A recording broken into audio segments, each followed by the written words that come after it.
Police sirens wailed in the distance, and the robber's head snapped toward the window. "Crap! Let's do this quick!" he screamed. He shoved his gun at the teller, who was only 10 feet away from me. The teller threw his hands up, then fumbled the drawer open and stuffed cash into the bag, crying. I stayed frozen behind the counter, my whole body shaking, watching my mom out in the lobby shaking. Then I saw it, a red lockdown button on the wall, the kind that seals the whole bank and could stop him. But when I reached for it, I saw the keypad beside it. It needed a code, and I didn't know it. I was so close to saving her, and I still couldn't do anything. Then the sirens grew louder, and the robber panicked. My mom kept screaming my name, so he stormed over and yanked her up by the arm. "Shut up! You're coming with me!" He pressed the gun to her head and dragged her toward the doors. And I knew if he walked out that door with her, I'd never see her again. The robber was one step from the doors, my mom locked against his chest, her feet dragging. I was guessing codes frantically, but they all were wrong. Then the teller beside me, hands still up, whispered, 4729. My fingers shook as I punched it in, one number at a time, while the robber's hand hit the doorknob. The second he pushed it open, the lockdown slammed every door shut, trapping him inside. He spun around, wild-eyed, searching for who did it, but he never once looked behind the counter. The police swarmed in and tackled him as my mom broke free. I ran to her, the lollipop still in my hand, and buried myself in her arms.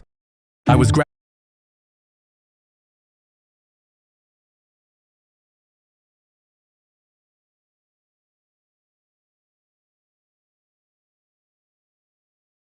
to his bed, took his hand, and tapped. "Are you there?" Nothing. But I came back the next afternoon and tapped again. Before I left, I always said the same thing. "See you tomorrow, Chris." A week later, Chris's fingers twitched against mine, and I almost fell out of my chair. I grabbed a nurse, and she barely looked up. They're reflexes. It doesn't mean anything. I bought a notebook the next day and started writing down every single one. 4 months in, Mom watched me scribbling and said, "How long are you gonna keep doing this? Until he taps back." He's not gonna tap back. You're talking to a corpse. Dad lasted a few more months before he pulled me into the hallway. "We need to talk about donating your brother's organs. His fingers move every time I hold his hand, Dad. The nurses said those are reflexes. Stop getting your hopes up, son." I don't care what the nurses say. You're not donating my brother's organs. But a week later, my parents called to have Chris transferred to a long-term facility to die and scheduled a meeting to sign the papers. The afternoon before the meeting, I tapped into his palm like always, but this time, something tapped back. Short, short, short. Long, long, long. Short, short, short. SOS. I grabbed his hand. "Chris, if that's you, squeeze once." He squeezed so hard my knuckles cracked. I stormed into the meeting room and told them my brother just responded to me. The caseworker said, "This is very common with families who aren't ready to let go." My parents nodded. I grabbed the transfer papers off the table. "You're not signing anything until you come see for yourself." I walked them to Chris's bed and grabbed his hand. "Ask him anything." The caseworker asked what year it was. Chris squeezed out the answer. Count to 5. 5 perfect squeezes. His mother's name, tapped out letter by letter. By the 10th question she said, "He's still alive. We can't move him." Weeks later, I asked Chris what kept him fighting when everyone gave up. Heard Mom call me a corpse. Heard Dad say donate my organs. Heard all of them leave, except you. I asked why. I wanted to see you too.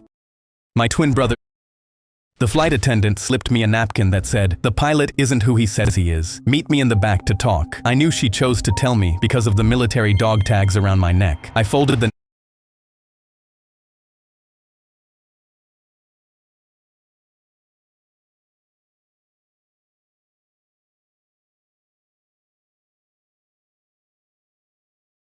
straight away. The flight attendant whispered, "I've flown with Captain Hopkins for 6 years. I don't exactly know what's wrong, but I know that's not Hopkins, and we're flying the wrong way." She showed me the flight map of where we were heading. The plane is heading toward an abandoned airport. I leaned over the map. My body was pumping with adrenaline because it was the perfect place to crash a plane. There's an empty space above the pilot's room. I can climb up and listen to what the pilot and co-pilot are planning through the ceiling. Take my number. If you can tell there's something fishy going on, text me one word. Now. That's the signal to move. And to distract everyone while I climbed above the ceiling, the flight attendant made an announcement on the speakers to tell everyone to keep their seatbelts on. Through the cracks, I could hear 2 men in the pilot's room talking. 15 years ago today, our brother died because of Captain Hopkins. Now we get to crash his plane with him tied up on it while we impersonate him. I texted the undercover cop. Now, the cart slammed into the pilot's room door, and the cop kicked it open. I dropped through the ceiling and tackled the fake pilot out of his seat. The cop pinned the co-pilot to the floor. The flight attendant grabbed the radio. "Mayday! Our pilot is is gone. We need help landing right now. She looked at me. Find Hopkins, the actual pilot. He has to be on this plane somewhere. I sprinted to the back of the plane, checking every door. I yanked open the closet next to the bathrooms, and Captain Hopkins was inside with his hands tied and tape across his mouth. I ripped the tape off. Get me to the controls. He ran to the front and dropped into the pilot's chair. He grabbed the wheel. Tower, this is the real Captain Hopkins. I'm landing this plane. When we finally landed, the cops dragged the brothers off in handcuffs. The flight attendant came up to me in the aisle. I pulled the napkin out of my pocket and held it up. You saved 200 lives with this. She smiled and took it back. The flight attendant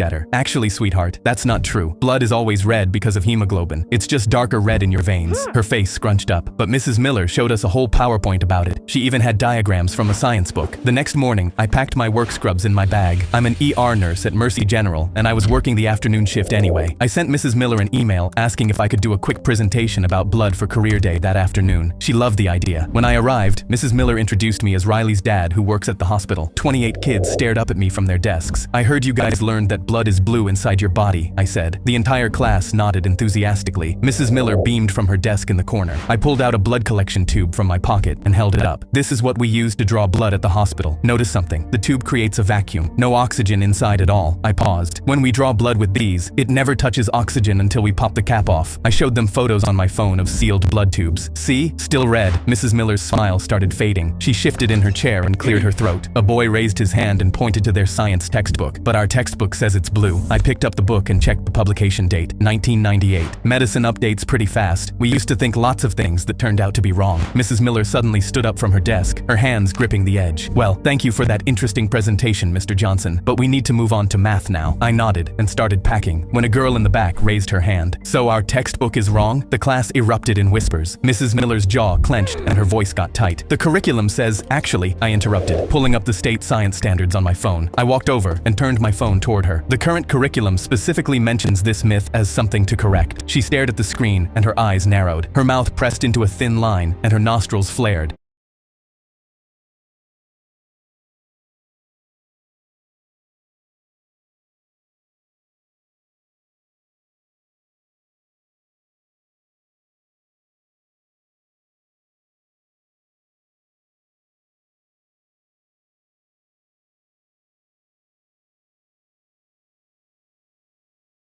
My voice calm. Isn't that exactly what we want them to do? Question things and learn critical thinking? She crossed her arms tightly. I've been teaching for 22 years. I'm not changing my whole curriculum because some nurse thinks he knows better than our textbooks. The next day, I found out Mrs. Miller gave the class a pop quiz. Riley came home crying, her face red and puffy. Her hands were shaking as she handed me a paper with a big red F on it. I took a deep breath and felt my jaw tighten as I looked at the question. What color is blood inside the body? Riley had written red, and Mrs. Miller had marked it wrong. I requested a meeting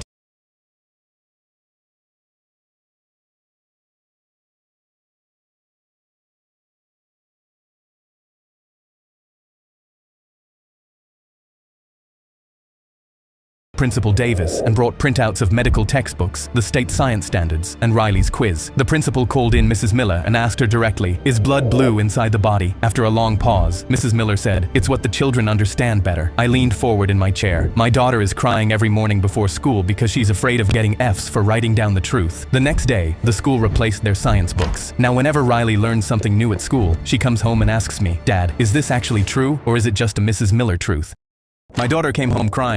My teacher looked at my drawing, covered her mouth, and ran out of the room screaming. Our assignment was to draw something that makes us happy, so I drew me and my dad fishing at the lake, something we do every Saturday. I picked up my paper to see what she saw. 2 stick figures, a fishing rod, a lake, a building that said Larry's Bait and Tackle, and a fish that I even labeled fish in case there was any confusion. I had no idea what I did wrong. She came back with 2 security guards, still screaming, grabbed my drawing off my desk, and pointed at me like I was dangerous. They walked me out without saying a word and sat me down in Principal Carter's office. He had my drawing under a desk lamp like he was examining a ransom note. He looked up. "Explain this." I told him it's me and my dad fishing at the lake. He pointed at my stick figure's hand. "You're telling me this is a fishing rod when I'm looking at a weapon." I told him there's a line coming off it with a fish on the end, and I literally wrote the word fish next to it. Mrs. Keller leaned in. "It looks like he's aiming at the building." I told her it's Larry's Bait and Tackle where we buy worms, and he's facing the water because that's where fish live. live, and that's how fishing works. I didn't understand how every adult in the room was looking at a fish and seeing a threat. Principal Carter picked up his phone and called my dad. "Mr. Davis, your son drew an image that appears to depict a school shooting. We need you here immediately." I sat there staring at my drawing, wondering how I ended up here. My dad showed up still in his work shirt with dirt on his hands and stopped in the doorway. "Where is he? What did he draw?" Principal Carter slid the drawing across the desk, and my dad picked it up, stared at it, and laughed. Not a chuckle, a full laugh. "This is from last Saturday." He pulled out his phone, turned it around, and the photo was right there. Me standing in front of Larry's bait and tackle holding my fishing rod. Same building, same rod, same everything. He looked at the principal. "Is everyone in this room slow? My son drew a fish, labeled it fish, drew a fishing rod, drew a bait shop, and you looked at that and saw a school shooting. Nobody said anything. You pulled my son out of class and called me at work because not one adult in this building stopped and said, 'Hey, maybe that's a fishing rod.'" Mrs. Keller stared at the floor, and Principal Carter had nothing. My dad put the drawing in his pocket. "We're done here. Let's go." Next art class, I drew Mrs. Keller and labeled it donkey in case there was any confusion. My teacher looked at my drawing. I already scheduled the surgery. I stared in horror while Dad jumped around saying he couldn't wait to be taller than me. I knew I had to make the surgery impossible, so I started running 26 miles non-stop, and even though it hurt, I kept going until my legs gave out because I needed my bones to be so damaged they couldn't operate on me. And then on the day of my scheduled surgery, the doctor took one look at x-rays of my damaged legs and refused to operate on me. Dad got angry. "Why? He's perfectly fine." But the surgeon shook his head and pointed at the x-ray. "His bones are too damaged. If I cut into them, they could shatter, and a shard of bone could hit his heart. Your son could die." Dad crossed his arms. "I'm okay taking that risk. Just do it so he can be shorter than me." But the doctor kept saying no, and I thought it was finally over. But when we got home, Dad grabbed his toolbox and said, "If a surgeon isn't going to fix this, then I'll do it myself." He chased me around the house screaming, "Get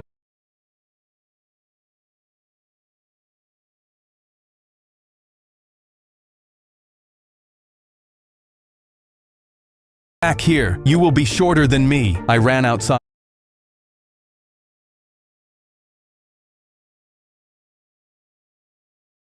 and I saw both his legs were bent the wrong way. Dad screamed, and I called the ambulance, and when they arrived, paramedics loaded him onto a stretcher while one of them questioned me. "How do you know this man?" he asked. When I said he was my dad, his eyes bulged, and he looked back and forth between my dad and me, and then suddenly asked, "How is he your dad? He's so short." Dad thrashed so hard in the stretcher when he heard a paramedic had to sedate him. Dad measured me for the 5th time.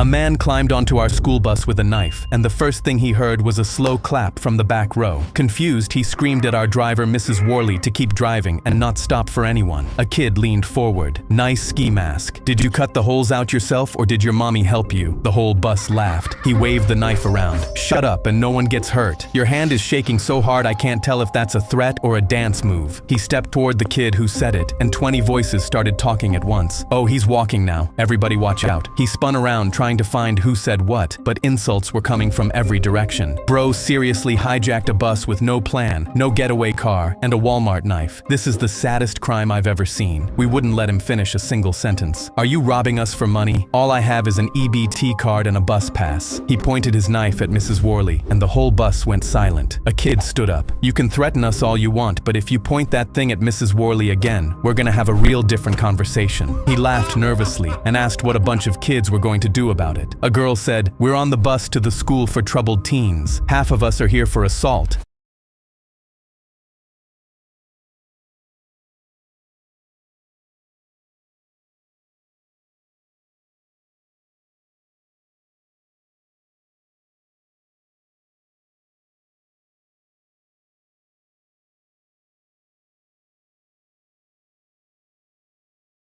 The other half won't say why. Mrs. Worley looked at him over her shoulder. "Honey, I've watched these kids make grown men cry over smaller things than pointing a knife at me." He lowered the knife. "Smart choice. She brings us donuts on Fridays. We protect what matters." His face twisted, and he shoved toward the kid with the knife raised. Mrs. Worley pulled over, stood up, and stepped between them. "That's enough now." He grabbed her arm and shoved her into the dashboard. For half a second, the bus was completely silent. Then a kid came over the seats like something feral, and 3 others were right behind him. The guy didn't have time to turn around before someone hit him in the back of the knees and he went down. The knife skittered under the seats, and kids were on top of him before he could reach for it. Someone had him in a headlock while someone else pinned his arms. A girl sat on his legs and went through his pockets just to add insult to injury. Mrs. Worley pressed the emergency button. "I need police at my location. Tell them there's no rush. The situation is handled." The guy was crying. "Please get off me. I can't breathe." A kid leaned close to his face. "You should have thought about that before you touched Mrs. Worley." When the cops showed up, they found him tied to a seat with shoelaces and snot running down his face.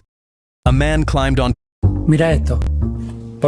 In the middle of a test, the sprinklers started spraying. Everyone instantly screamed, "Ah!" But I realized it wasn't water spraying on us. Someone yelled, "What is this? What is on us?" We all tried to stand up and run, but everyone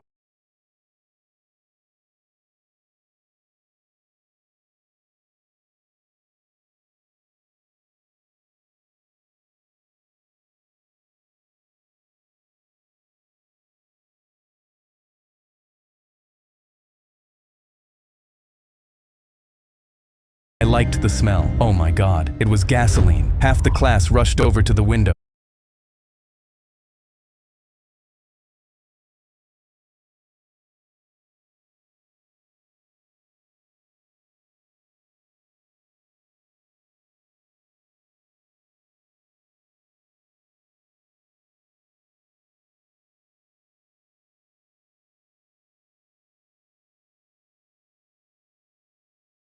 But we couldn't just jump out because we were on the 3rd floor. Stacy yelled, "Please, let us out. We have to make a run for it." But he just stood there. He just said, "30 more seconds." Everyone was confused. "What? We need to go. We'll die from the fumes." But he just smiled. 20. "What if a fire starts? We'll all burn." 10 seconds. A girl yelled, "Ah! It's in my eyes! I can't see!" It was complete chaos until our teacher reached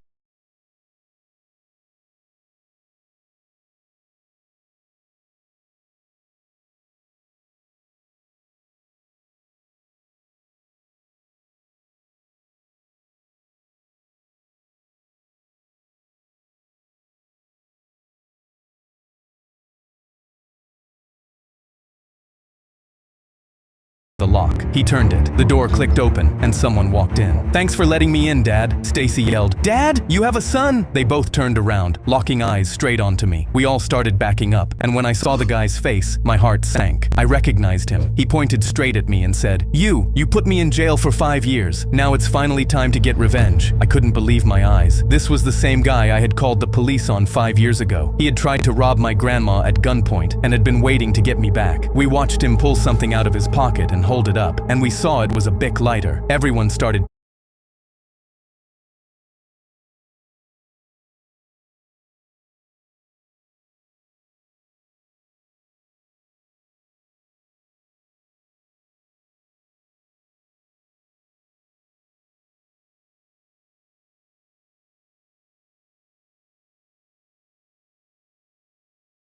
because one tiny flame, and we'd all immediately burn. I yelled, "No, please, you'll kill us all." He just smiled. He started flicking, and we all yelled, "Stop, please, we'll all die." He flicked over, and I knew I had to stop him before it worked. "Please, my grandma was all I had. I didn't mean to make you suffer." And when I said that, I saw our teacher look at me, but he looked upset. We were all crying, and I saw him really looking at his son like he didn't know who he was. Flick, flick. Then finally, it caught a flame. He held it up, but I saw our teacher pick up the fire extinguisher from the wall. I knew there was no way that tiny thing would save us from the fire, but his son said, "This is for what you did, for putting me in prison with those diddlers."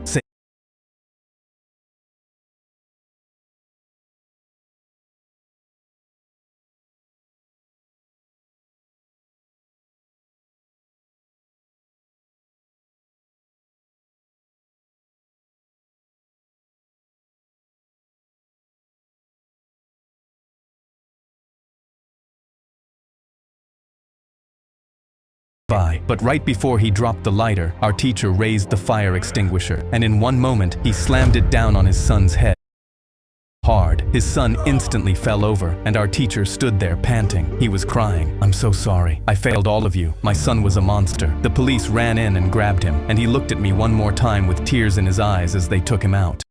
In the middle of a test,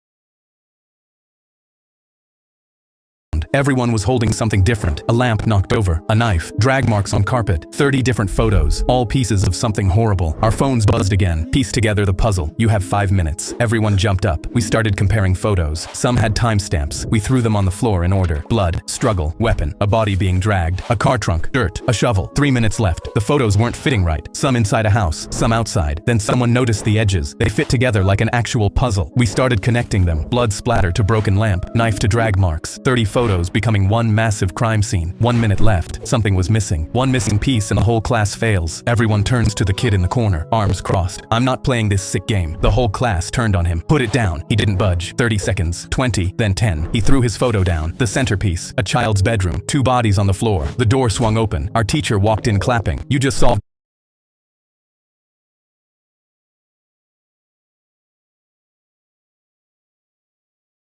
20-year-old cold case. When I was 8, someone left these photos in my mailbox, one each day. Pictures of my parents' murder scene. She pointed at the puzzle. The killer left DNA on the film. 20 years later, I finally got a match. She looked at us. It was my uncle.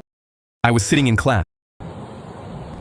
After 8 years on death row, I was ready to die. They said I killed Rebecca. My fingerprints were on the knife. My blood was at the scene. I told them I didn't do it, but nobody believed me. I spent years fighting, filed every appeal, exposed every contradiction in the evidence. None of it mattered. My lawyer stopped returning my calls. My appeals were exhausted. My family stopped visiting 2 years ago. Even my own mother thought I did it. The only person who ever believed me was my grandmother, and she passed away 5 years ago. So when they asked what I wanted for my last meal, I thought of her. Her meatloaf, the one she made me every birthday. I wrote out her recipe from memory, every measurement and technique precise. An hour later, the prison chef showed up at my cell holding my form. What is this? Meatloaf. This is a novel, not a recipe. Ground beef 60%, ground pork 40, breadcrumbs soaked in whole milk for exactly 10 minutes. Yellow onion, not white, sautéed in butter until translucent. Fresh thyme, not dried. Worcestershire, 2 tablespoons, no substitutes. And this glaze with brown sugar and apple cider vinegar, brushed on at 340 degrees, 20 minutes before done. He looked at me through the bars. Why so specific? It's how my grandmother made it. She's gone now. If I'm going to die Friday, I want to taste her cooking one last time. He was quiet for a moment. Some of these ingredients we don't stock. Fresh thyme, whole milk, real butter. I'll have to special order them. I have 48 hours. He sighed. I'll make it exactly how you wrote it. Thursday morning, the ingredients arrived and the chef started cooking. I could smell it from my cell.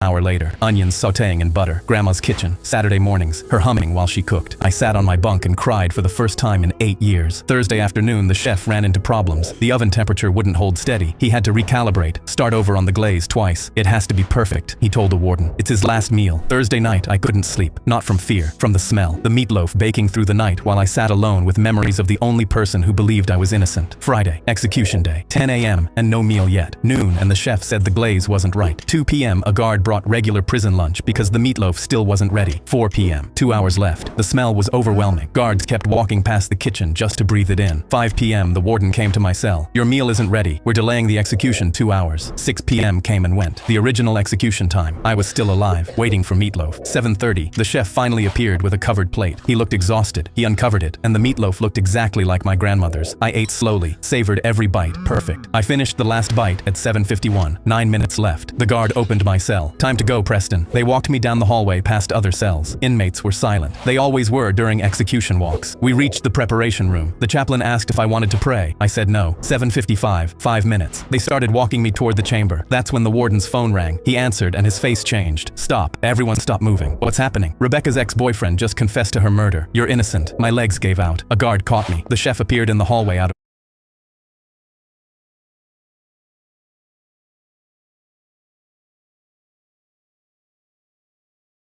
lights flashed across my mirror and everything went sideways. The airbag slammed my head back and guacamole from my DoorDash order flew everywhere. I couldn't hear anything except ringing. I crawled out through the passenger side, tried to stand, and my legs gave out. I'm on my hands and knees on the pavement when I hear, "Bro, what the hell? My brand new car. I just got it yesterday." An orange Hellcat was sitting sideways in the intersection with smoke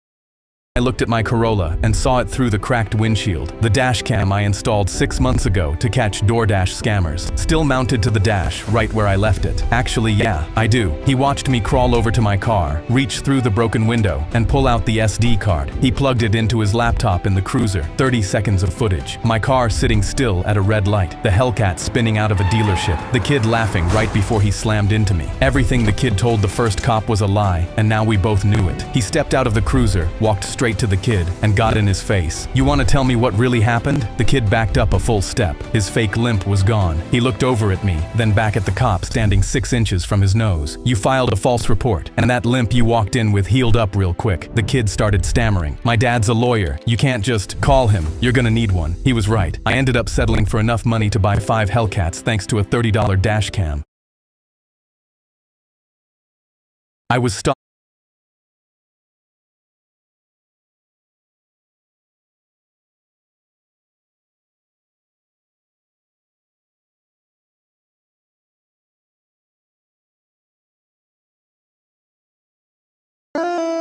I knocked out the smallest, weakest kid in school. While I was bench pressing, he cracked. I flipped the water bottle and watched it land, and the whole class went berserk. Our teacher had said if I got it 10 times in a row, there'd be no homework for midterm, and I only needed one more flip. Everyone gathered round, and I took a deep breath, swinging it precisely. It came off my hand perfectly, and started rotating through the air as planned. I smiled because I was about to go down as class legend. But then I saw a hand fly through the air, and right as my bottle was about to land, the hand slapped it off course. The bottle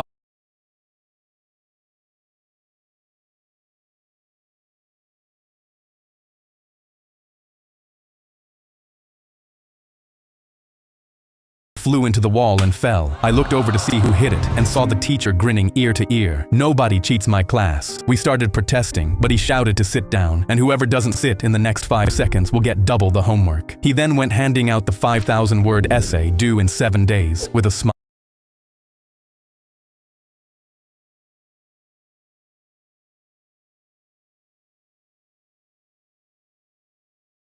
Format your references as I asked, or you fail automatically. He sat at his desk and started flipping his own bottle to mock us. But that's when a kid from the back started laughing. The teacher leaned forward. What are you laughing at? But the kid just kept laughing and pointing behind him. The teacher started storming over, red in the face. What are you laughing at? But then suddenly he stopped, and his face changed color. The bottle I'd flipped was standing. Turns out when he'd hit it, it bounced off the wall straight on and fell down landing perfectly upright. I'd officially flipped it 10 times in a row, and he had no choice but to take the essays off our desks. His jaw was clenched the whole time. I flipped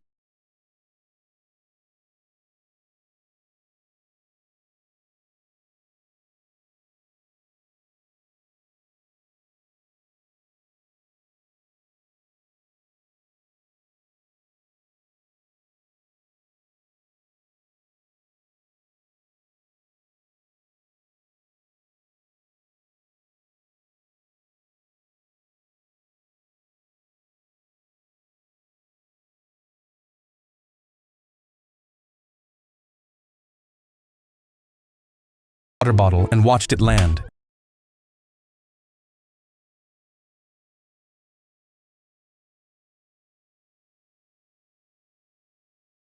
Upright. Officially